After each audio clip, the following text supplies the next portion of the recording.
ఆంధ్రప్రదేశ్ రాజకీయాల్లో మరోసారి పెను సంచలనం నమోదైంది. గత ఎన్నికల ఫలితాల తర్వాత కొంతకాలం మౌనంగా ఉన్న వైఎస్ఆర్ కాంగ్రెస్ పార్టీ అధినేత వైఎస్ జగన్మోహన్ రెడ్డి అనూహ్య రీతిలో 2029 ముందస్తు ఎన్నికల శంఖారావాన్ని పూరించారు.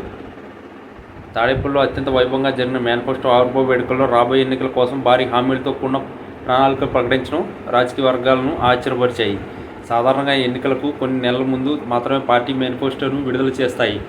కానీ జగన్ మాత్రం 3 ఏళ్ల ముందే తన అస్త్రాలను సిద్ధం చేసుకోవడం గమనార్హం. ఈ పరిణామం అధికార కూటమికి, ముఖ్యంగా ముఖ్యమంత్రి చంద్రబాబు నాయుడుకి బిగ్ బ్యాడ్ న్యూస్ అని విశ్లేషకులు భావిస్తున్నారు. ఈ మేనిఫెస్టోలో ప్రధానంగా సంక్షేమ పథకాలపై జగన్ తన పట్టును నిరూపించుకున్నారు. గతంలో అమలు చేసిన నవరత్నాలు మరిన్ని మెరుగుదలతో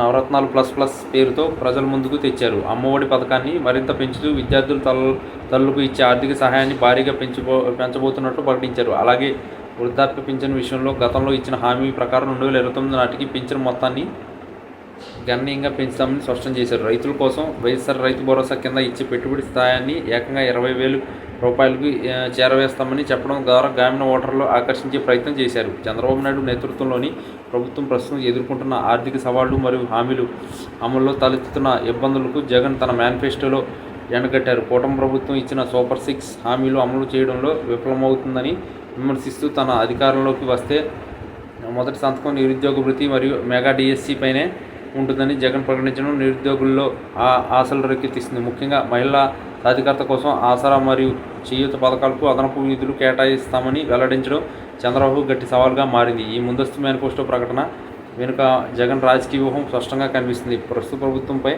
ఉన్న వ్యతిరేకతను అనుకూలంగా మార్చుకోవడంతో పాటు పార్టీ శ్రేణుల్లో ఉత్సాహం నింపడం దీని ప్రధాన ఉద్దేశం. చంద్రబాబు ప్రభుత్వం సంక్షేమ పథకాలకు కొత్త విధిస్తుందనే ప్రచారాన్ని బలంగా ప్రజల్లోకి తీసుకెళ్లేందుకు ఈ వేదిక జగన్ వాడుకుంటున్నారు. 3 రాజ్యాల అంశంపై కూడా జగన్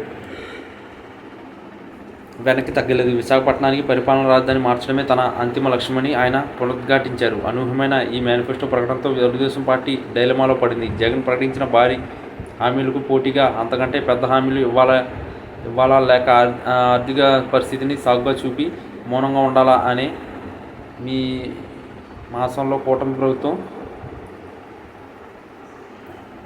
ఉన్నారు. ఈ పరిణామాలు ఏపీ రాజకీయాల్లో వేడిని పెంచడమే కాకుండా 2029 ఎన్నికల పోరాటం ఇప్పటి నుంచే మొదలవుతుందని సంకేతాలను ఇస్తుంది. జగన్ వేసిన ఈ ఎత్తుగడ చంద్రబాబు సర్కార్కు రాబోయే రోజుల్లో ఖచ్చితంగా తలనొప్పిగానే మారే అవకాశం ఉంది. రానున్న రోజుల్లో జగన్ చేపట్టబోయే పాదయాత్ర ఈ మేనిఫెస్టోలోని అంశాలను ఇంటింటికి తీసుకెళ్లేలా ప్లాన్ చేశారు.